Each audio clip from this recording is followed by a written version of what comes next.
الصوص ده بيديها لون وبيديها طعم برضو حلو، وفي نفس الوقت بيخلي الكفتة بتاعتي بتبقى طرية ما بتبقاش ناشفة.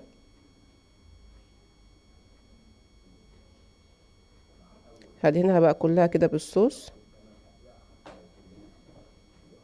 وهرجع ادخلها في الفرن تاني، وبعدين هرجع اقلبها وادهنها نفس الدهان ده على الوش التاني.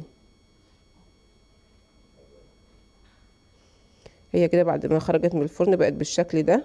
هي طبعا يعني الكاميرا مكبره الصوابع شويه، بس هي طبعا في الحقيقه مش بالشكل ده قوي يعني.